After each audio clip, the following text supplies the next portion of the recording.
Coogs house. The transfer portal opened up on Monday, and it looks like Willie Fritz might be about to get his man.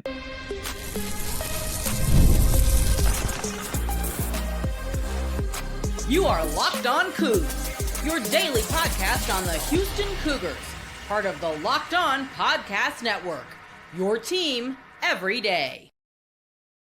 Welcome to Locked On Cougars, daily podcast about your Houston Cougars. I'm your host, Houston-born teacher and coach Parker Ainsworth, and whether you're a Houston fan or just a hater who came to stop by, thank you for making Locked On Cougs your first listen of the day. I appreciate you making us your first listen each and every day here at Locked On Cougs. If you want to join the conversation but don't know what to say, tell us in the comment section down below if you prefer sandwiches that are hot or sandwiches that are cold. Now, obviously, some are better one way or the other, but which is your favorite type, hot or cold? Today's show is brought to you by FanDuel, America's #1 sports book. We got more on that fun later, but a lot of portal-y topics to get into today. I want to talk some about, yes, the portal giveth and taketh away. We do need to talk about that some. I want to spend the second segment talking some about potential names to keep an eye on and what all's going on there and those kind of things.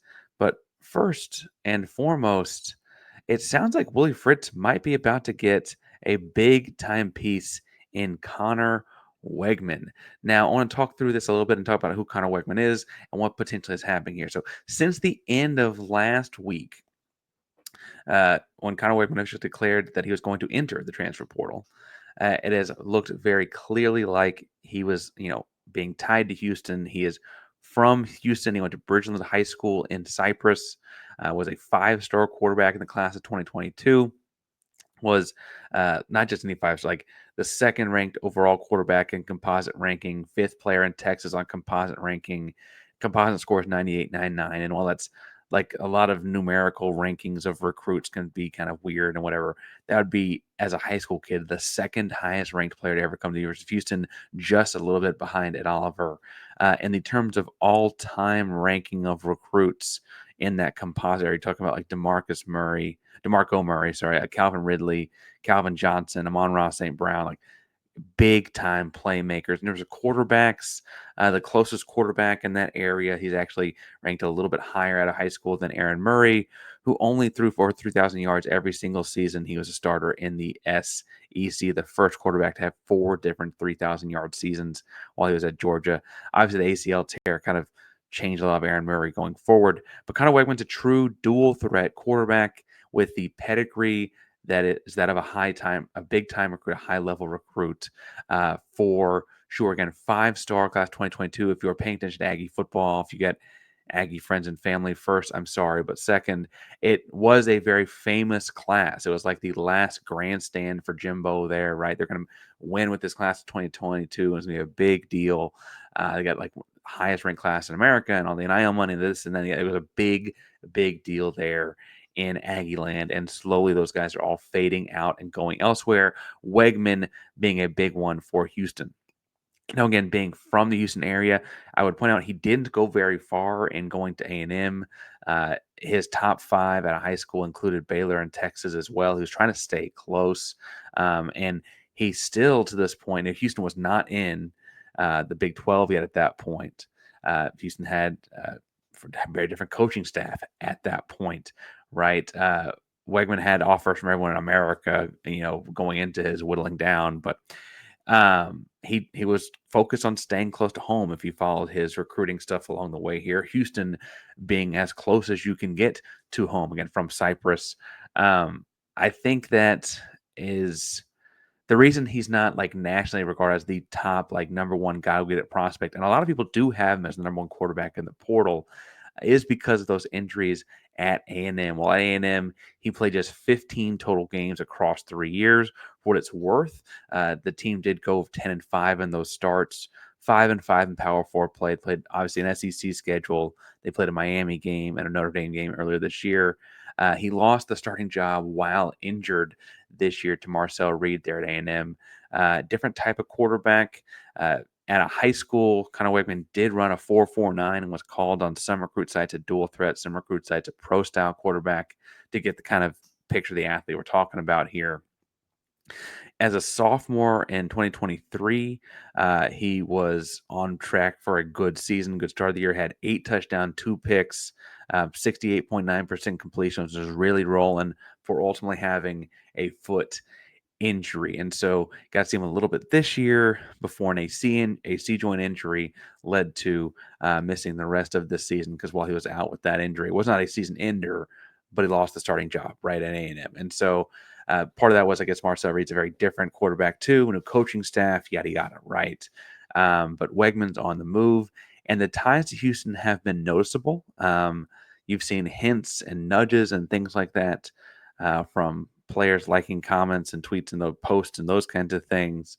I think there has been definitely after Monday communication, obviously, but I think people are kind of thinking like this is a home run. He's from your backyard, et cetera, for Willie Fritz.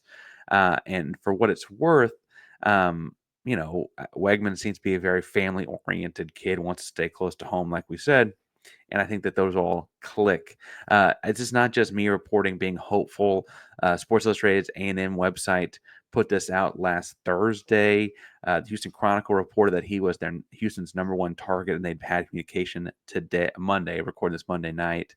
This is a big deal with a lot of momentum and a lot of movement.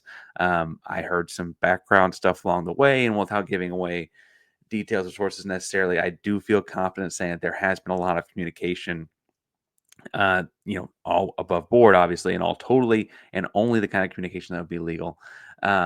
But a lot of people are insinuating that like Conner Weigman may want to be a Houston Cougar, may want to put Houston on his chest, may want to represent the city. I also think it's worth pointing out that Slade Nagel has a hire at the OC spot.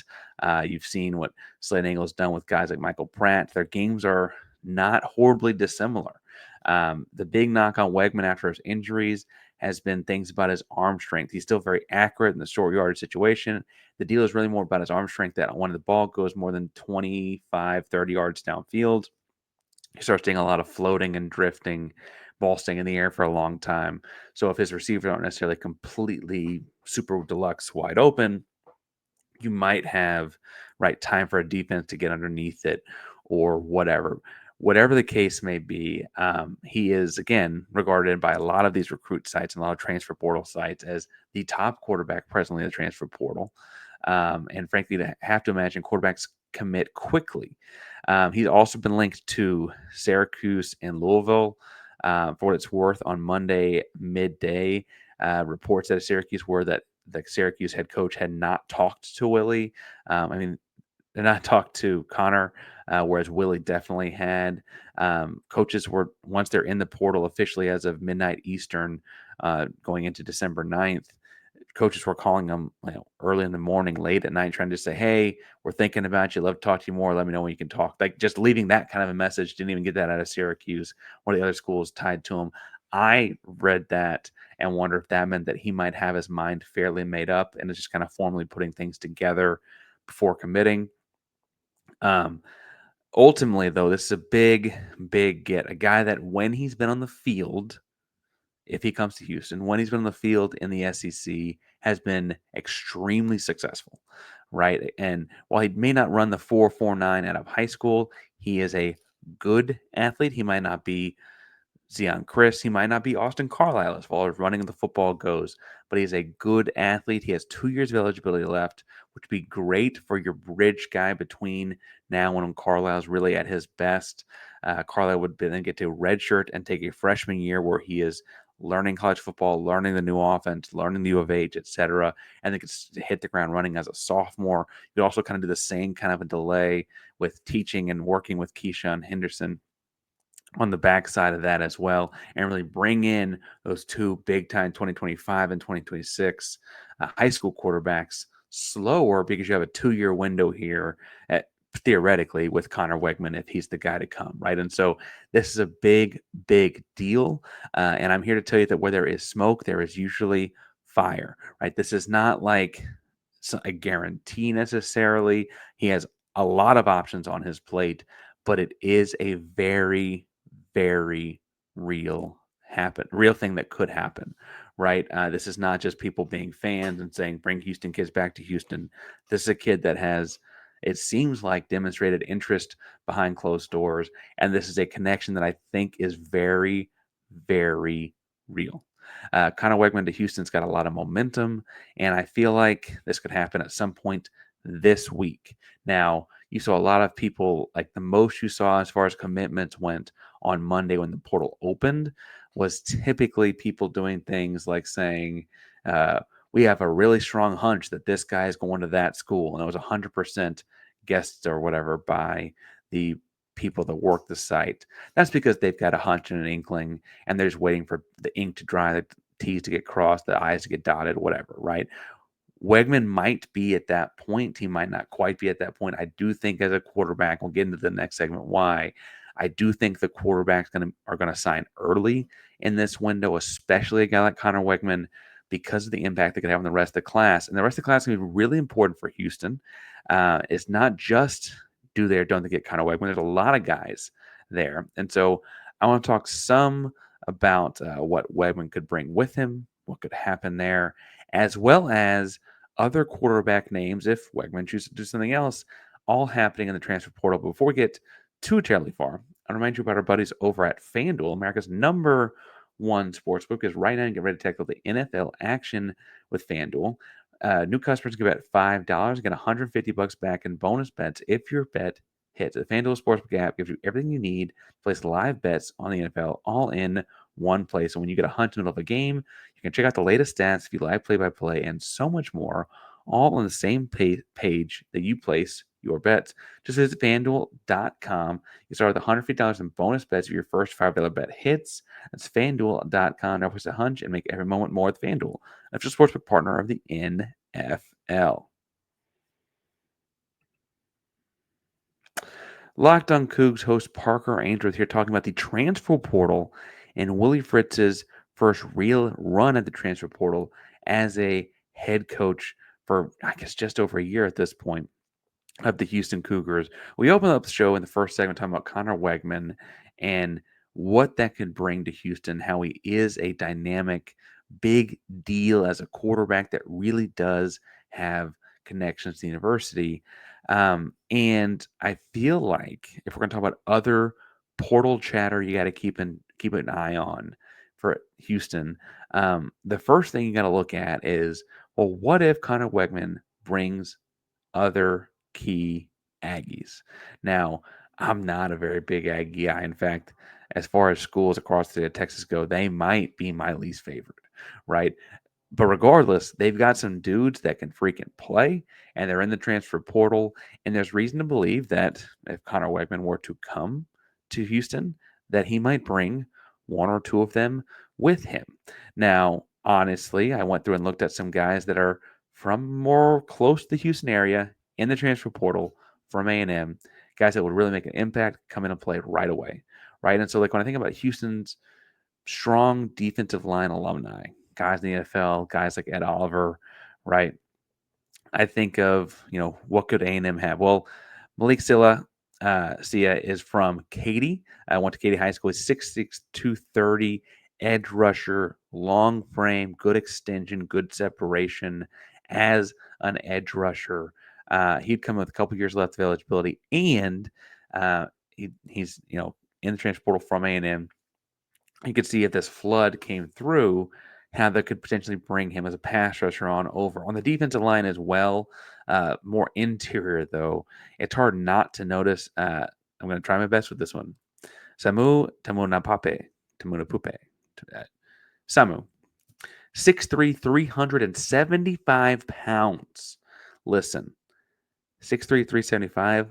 If he comes to Houston, I have to learn to pronounce the name because that's going to be a dominant force on the inside. He just doesn't move backwards.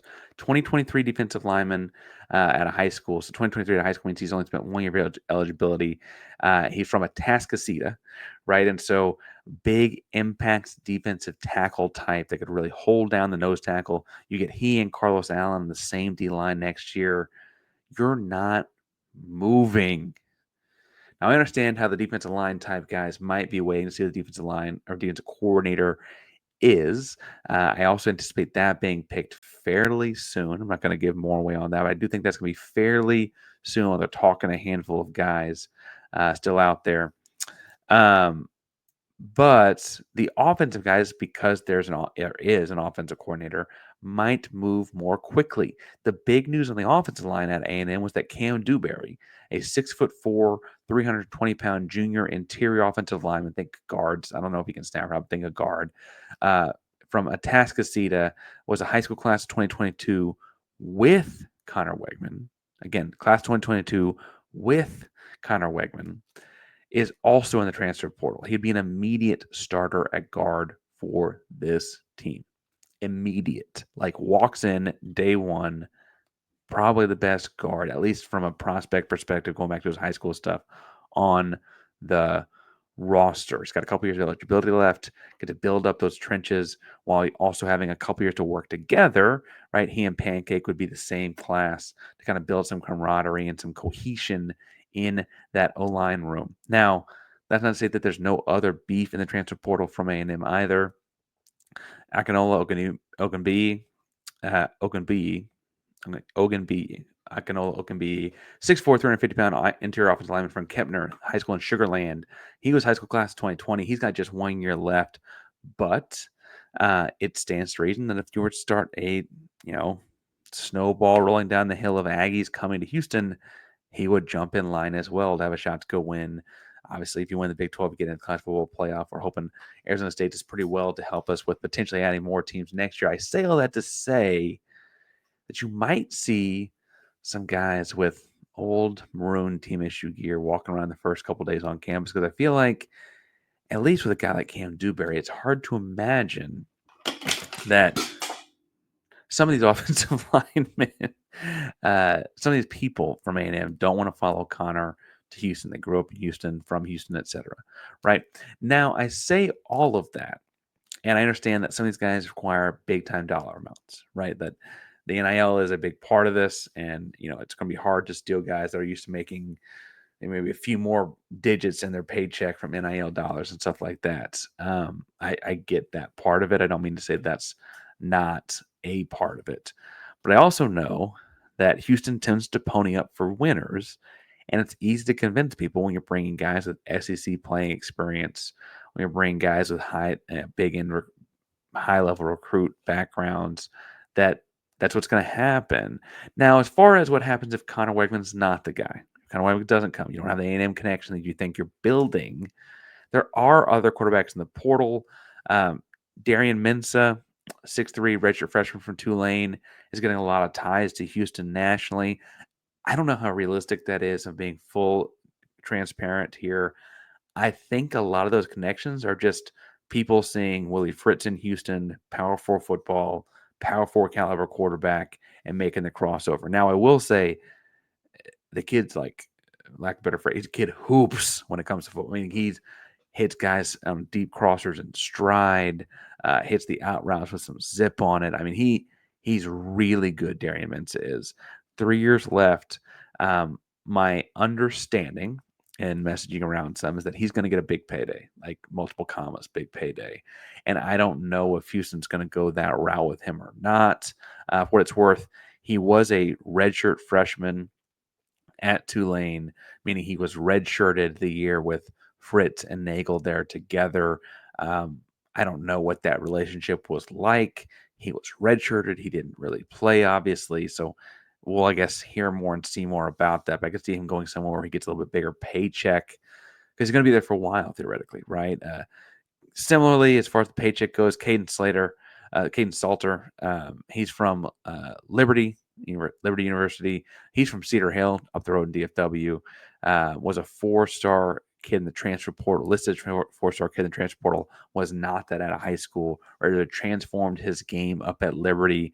I'm also seeing reports, and this is more like seeing published reports, that he has every reason to expect a paycheck with multiple commas in it coming his way from NIL.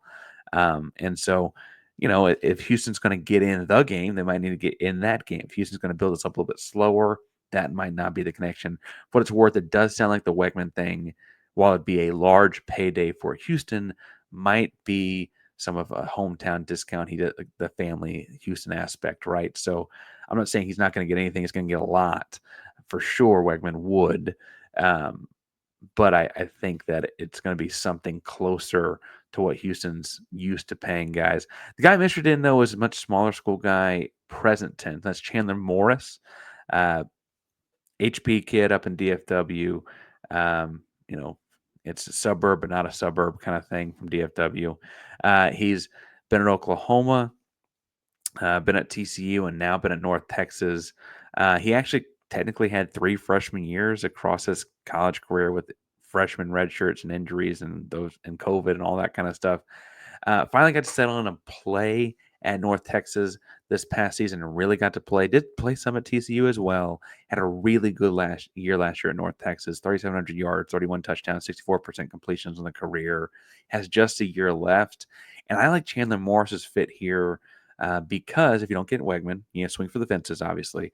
But if you got that 1 year and then you get into Austin Carlisle right after that, you're not getting a guy with 3 and 4 years left that could potentially slow down your ever getting to your high profile 2025 recruit.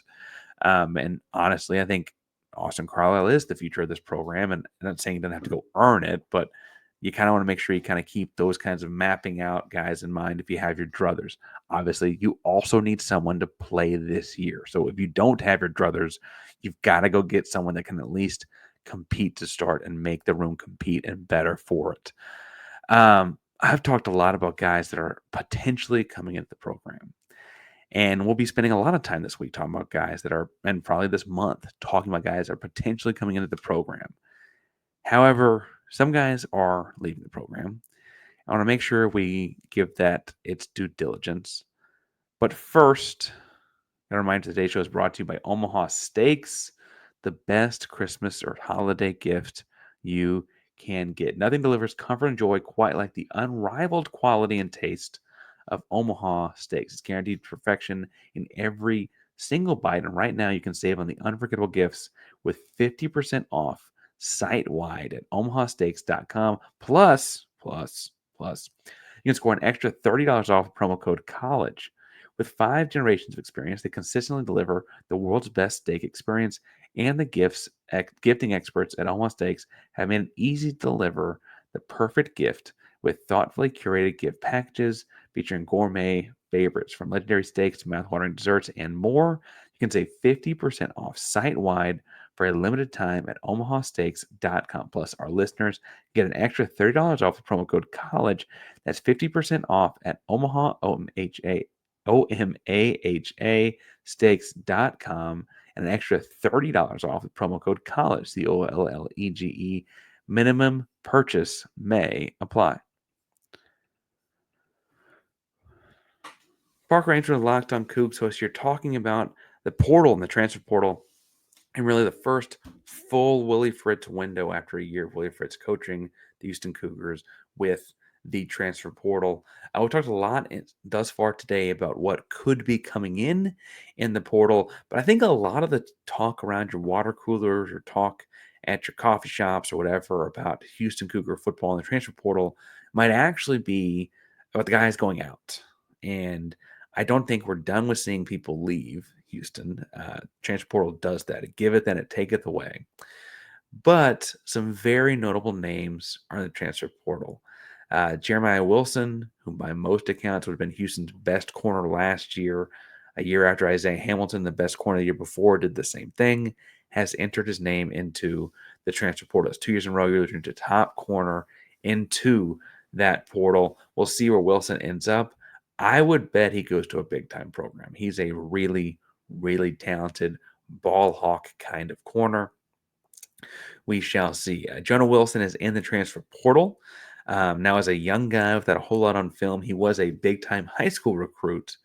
I am interested to see what happens to Jonah Wilson in the portal. I could see him getting his feet wet, seeing what's out there and coming back. I could see him putting his feet in the portal to see what Houston does at quarterback. If Houston looks like they might have a pass-happier offense, he may come back, right? I could see him jumping in the portal and going to a big-time program because he was a big-time recruit, right? He was a high-end 4-star wide receiver.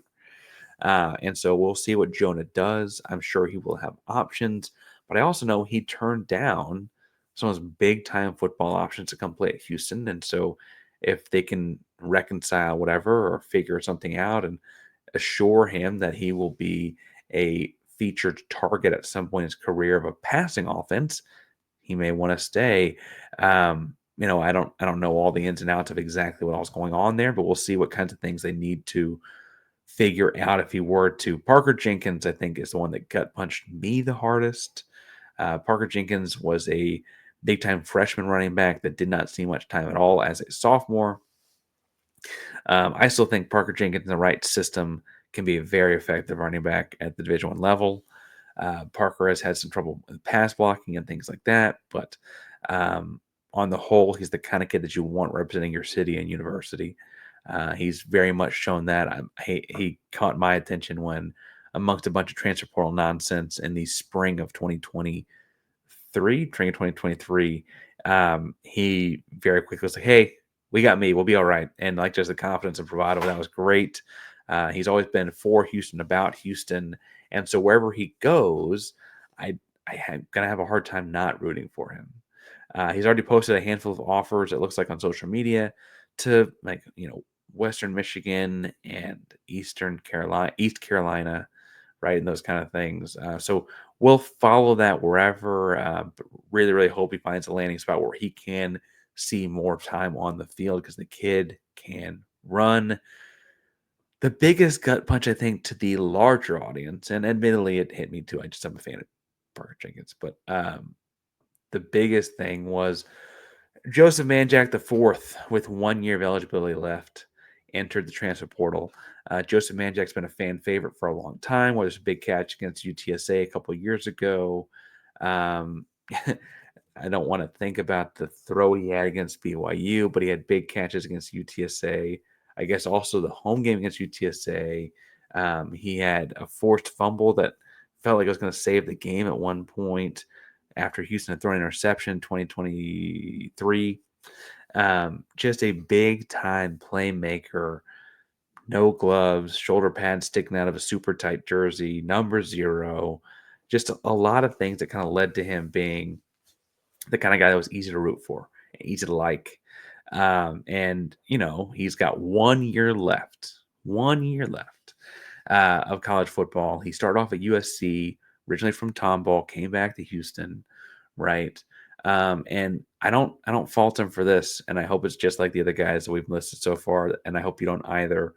But he's got 1 year before going to the NFL to prove he's an NFL caliber wide receiver. Without knowing the situation at Houston, and with the ability to know what is happening elsewhere, he's got to find somewhere where he sets himself up for the best and most success, given how much is riding on his next and final college football season. I'm rooting for him wherever he goes. Now, I hope he's going somewhere that doesn't play Houston, but I also just have, I have a gut feeling, we'll say, that that he is going somewhere that plays Houston, and somewhere not that far away. Part of the reason he came back from USC was to be closer to home, right? And ultimately, he's looking around at the wide receiver room from last year, where he played with Matthew Golden and Sam Brown, and seeing the success they had, Golden especially, and he's like, I need to go get that. Matt and Sam might be NFL guys now. I mean, Matt definitely is an NFL guy now. Joseph's got to go do that, and I don't fault him for it. Without knowing what I guess we know what Nagels brings from his time at Tulane, but without knowing the quarterback situation for sure and things like that, got to go see what's out there. It's going to be hard to see him. It's going to be hard to see PJ. It's going to be hard to see Jonah Wilson. It's going to be hard to see Jeremiah Wilson, all these guys in other jerseys, right? And I guess I list those four as the most surprising to a lot of people. Unfortunately, do not think Houston's done losing guys to transfer portal. I just don't. I think you're going to see a lot more social media posting about it in the next few days.